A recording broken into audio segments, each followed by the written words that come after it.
There are reports that the primary school teachers in the Federal Capital Territory, the FCT, have suspended their 20-day strike, which began on 18 September 2024. The strike, which led to the closure of schools across the FCT, was called off after a meeting between the Nigeria Union of Teachers, NUT, and the FCT minister, Nyesom Wike. The suspension follows Wike's commitment to pay the remaining 25-month minimum wage arrears, one of the teachers' key demands. Now, the union had previously down tools due to unmet salary arrears and allowances owed to the teachers in the 6 local councils.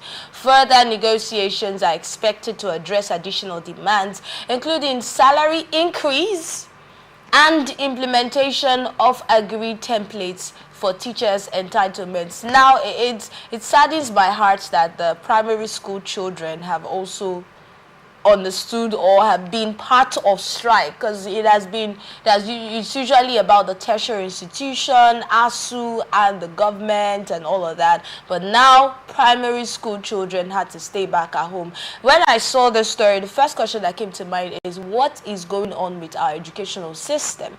I'm not taking away the fact that, or the ending part of the story that said, oh, the Nyesom Wike has actually spoken to them. But I'm looking at the effect that strikes could have on the children. Ambassador, let's get your thoughts on this story. Well, one, there is no way we will celebrate out-of-school children in the name of strike. Sit-at-home children in the name of strike. Whatsoever reason it is condemnable. But I also like to commend the FCT, NUT, okay, the FCT, NUT, as the teachers union, and then the FCT minister for understanding the power of dialogue. And then again, I also want to believe that the period of time that I think I will commend the FCT minister more when we see and hear the implementations of these promises made to the teachers of FCT. 6 area councils are too small not to be given desired attention or to be able to keep to promises made to them since how many months or years. I do not know the period under review.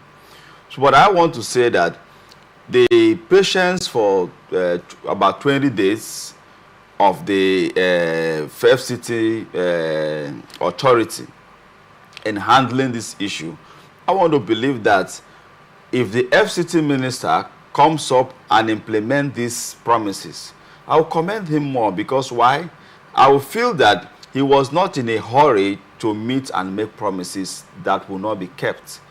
Unlike some government leaders or appointees or whatsoever, that because you want just situation to temporarily come to an end, you give it a political solution just to deceive the people you are promising. So I would want to commend him more if what he has promised these teachers is kept. Then I will see him again as one leader that do not just make fake promises, because 20 days is enough for a government to study their cash flow. How can we accommodate these promises? How can we implement these promises if we make them? How do we meet the demands of these our teachers?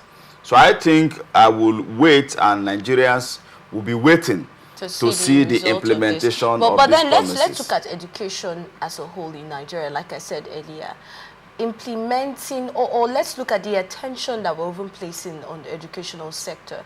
ASU has been clamoring for strike, NUT now 20 days.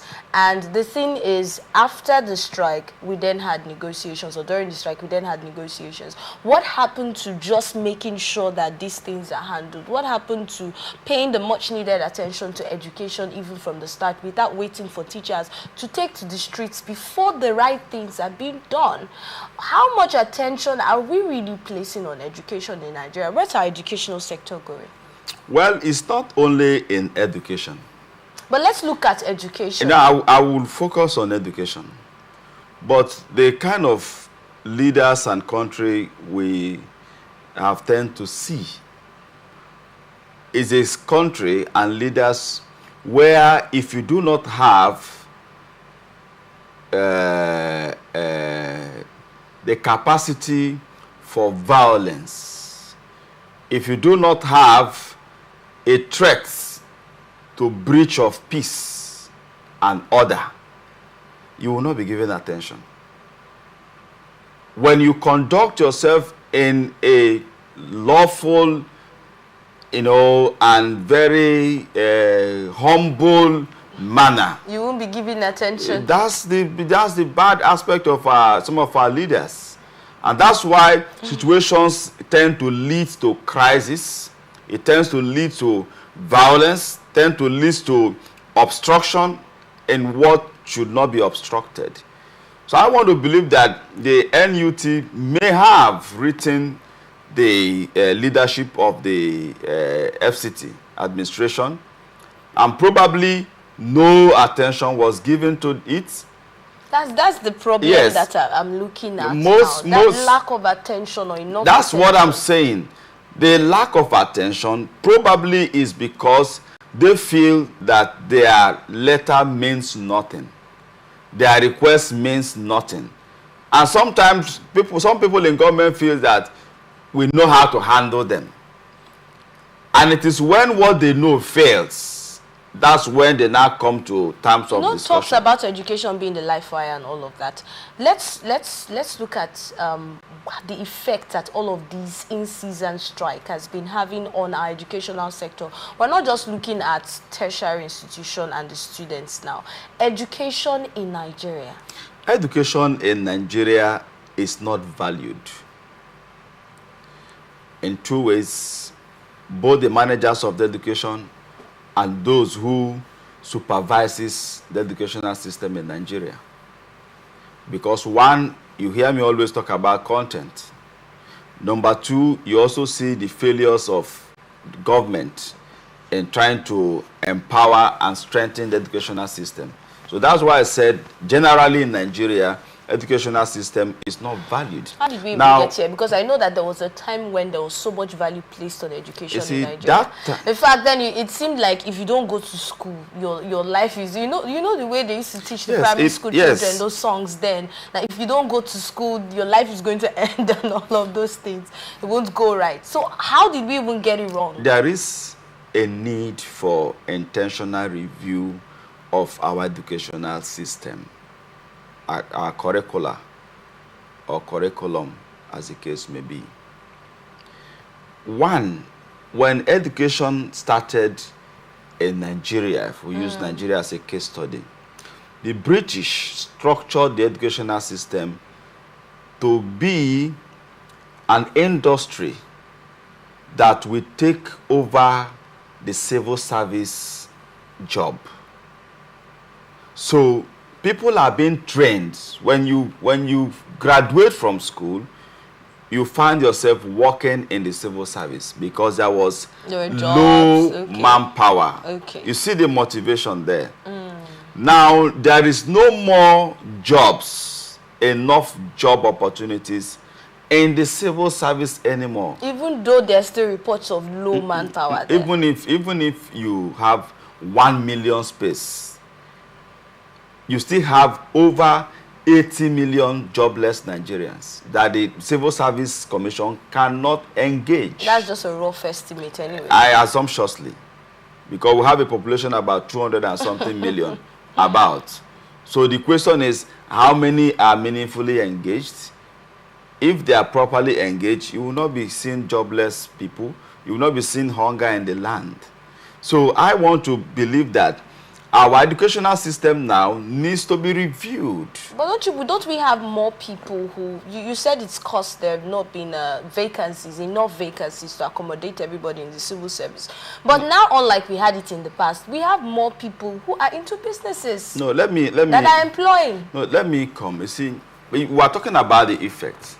Yes. There is low motivation among graduates, because we have a lot of graduates who are not meaningfully engaged. So the ones who are in school and yet to get into school do not see the morale, do not see the encouragements to even value the school system.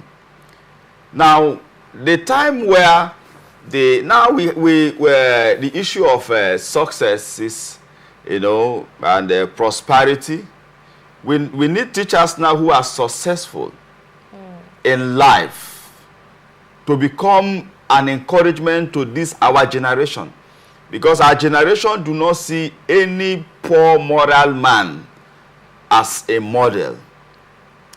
Now again, the kind of teaching we need right now is a teaching with teachers who have experience in what they are teaching. Because we have teachers who lack experience. You see, you bring a teacher of business studies who have never run one business before, who does not know what it takes to establish or run a business. Theory is, you cannot give what you don't have. I've always shared with us here how I was able to cram the definition of an atom because I want to pass a test. And I do not know what an atom physically looks like. So that's how some of our teachers in this our institutions are. So we need teachers who have experience in what they are teaching. Is it different? Was it different in the past? That's no. Back then, there was self-motivation that if I graduate, I will get a job in my area of specialization and I'm going to succeed. But right now, you need encouragement from someone. Just like in the case of Robert Kiyosaki and Donald Trump, who have the big dad, the rich dad, right? They have fathers, but they realize that their fathers can only be a mentor, but not their teacher.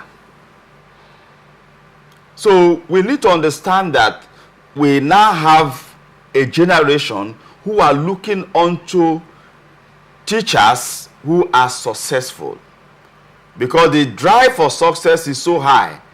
And if you still want to behave like the 1980 teachers, no student will listen to you. That's why if a successful man organizes a seminar right now or a workshop, the people will be ready to pay as much as, because they want to get what he has. But a professor can organize a seminar, who cares to go? So we are not in the era of theoretical teachings right now. So we need teachers, one, who have passion for the job. Number two, who have experience in what they are teaching. Number three, who are not just in the industry because they do not have any other means of survival. Number four, we don't need teachers who are not ready to update themselves to global needs and demand. The global needs has information. It is the solution to the global needs. And who are these people who are supposed to provide this solution? Are the teachers. You must have this information so that you can pass it on to the students that are under your care. So I want to think that mediocrity in teaching should stop. If you are not ready to update yourself to global, innovations in the industry of your profession that you are teaching, excuse yourself. Because the time has passed. That's why we keep on having jobless graduates. But you know exactly, when you come to the talk of jobless graduates, that's where some of them get to work. They become teachers, right? In some of these schools, primary schools and secondary schools at the end of the day. So how can we say, are we trying to say don't employ these graduates because they are not looking successful like you have said, or because they do not have the passion? They're looking for jobs. And when I remember back then when I graduated from school, and then we're job seeking, and that's what everybody was saying. check all these primary schools around. Whether you have the passion to teach or not, that's not anybody's business. But these guys are looking for means of livelihood. You see, that's why when you are not intentional in the training, in the teaching, you know, I've always said we have passed the era of lecturing. That what we need to succeed as a nation in our teaching industry, in our educational institutions, are teachers. People who will show you what they know. People who will teach you what they know, not just academically. Practically. Because the foundation for education, which has to do with carrying files, you are getting it, minuting documents, that era is phasing off because of computer. Supposed to have phased off, actually. Just that some of these ministries have decided to stay. That's why I said. That's why I said it's phasing off. Decided to stay with it. Yes, it's phasing but off. normally it's supposed to have phased off. Yeah, it's phasing off. It's phasing off. That's why, because it's not yet over. Yes. So if you are still going to teach from what you knew, it will not work. So how, I mentioned a scenario here for you. Are you saying schools should stop taking people who do not have practical experience in the course? No, you see, that's taking us back to graduates being asked to present a CV of 5 years experience. Someone who just graduated has never gotten a job. Where should the person get 5 years experience? You see, it's because we run a system, educational system, that puts students in bondage, that imprisons students, that enslaves students. How? You have to tell us how. Yeah. We talk about online system. Yes. And then you create time for practicals.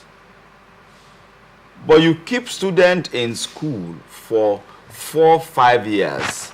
Every day you want them to come for lectures. But overseas, a student he has to pick for classes and then use the other one to help himself. Okay. If I'm going to be a professional teacher, while I'm in school, I can also take up teaching jobs. There's a way they call it, what do you call it? Part-time jobs? There's a better word, not as a professional, but you're like, you know, undergoing an internship.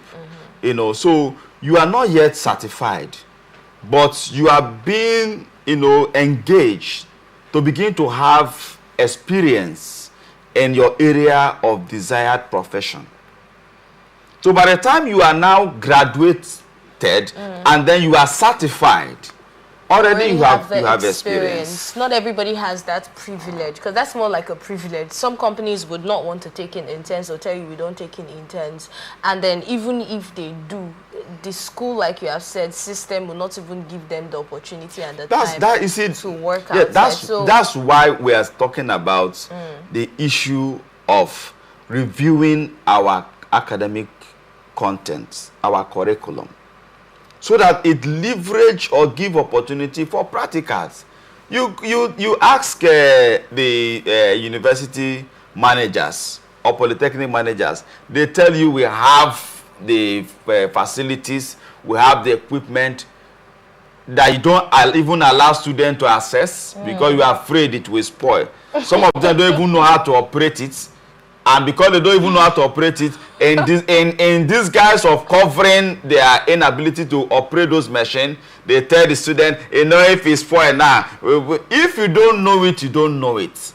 There's nothing wrong for you to go and hire somebody who have the practical knowledge. My beloved student, I know this thing theoretically, but I do not have the opportunity for the practicals. Or I know some machines, but this particular machine is a new machine that I do not have ideas about. You get it? You know, as a teacher, don't be ashamed to go and learn. All right. If you know that it's a new machine, you can go and learn it so that you can teach your students. But if you know that you will not be able, let's review the academic system. Right. Giving the student opportunity.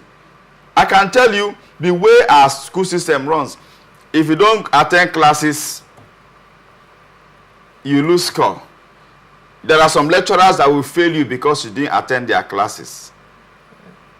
And then my big question most time, those who attended the classes, sometimes those who did not attend well end up becoming more better and useful in the society.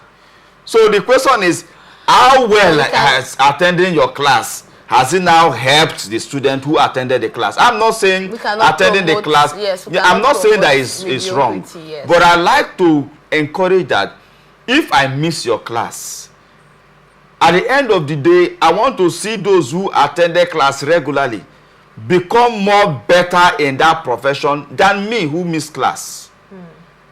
But if I miss class to go and get practicals, and then at the end of the day, my fellow classmates don't even know what I know in that profession, I am now gainfully engaged because I know what the profession is all about. And also the suggestion of some of these institutions having this, should I call them, spaces where the students can actually go practice as part of their curriculum. Very, very important. For important. instance, the universities that have secondary schools and primary schools, the education students can actually go there as part of their curriculum to practice. I don't know how they run that, even when it has to do with media then. Well, but when you talk about some of these institutions that have radio stations, you find out that the whole department cannot go and work in that radio station. No, you see, the students are much.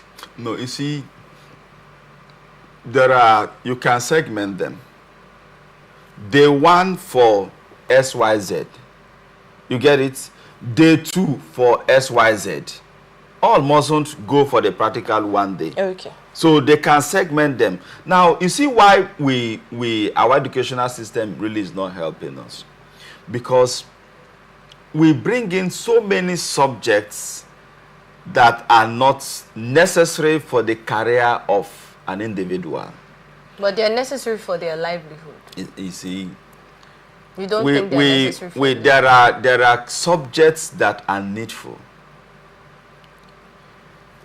A footballer, somebody who wants to be a footballer, you watch at a very tender age, they send that child to academy, football academy. So while the child is learning other subjects, the focus of training that child is to be a professional footballer. Now, if I want to become a journalist, I should go to school of journalism. And when I'm a certified journalist, I should be engaged. If I want to become maybe a carpenter, let me use that word. You don't think our children or the society would have people who are void of some information that they should have in other fields? No. You see, let me even let you know. We have information age. Knowledges are at your palm. You don't need a teacher to inform you. All you need to do is to have a good computer, have your data, right? Okay. If it is all about information, what is democracy? You just Google. Your phone will tell you. So you don't need to employ a teacher to come and tell students what is democracy. Thank you so much, Ambassador, for your thoughts. So education, information, yes, age, it has reduced the mentality of how teaching used to be. I know how passionate you can get when we talk about education. Thank God, you know.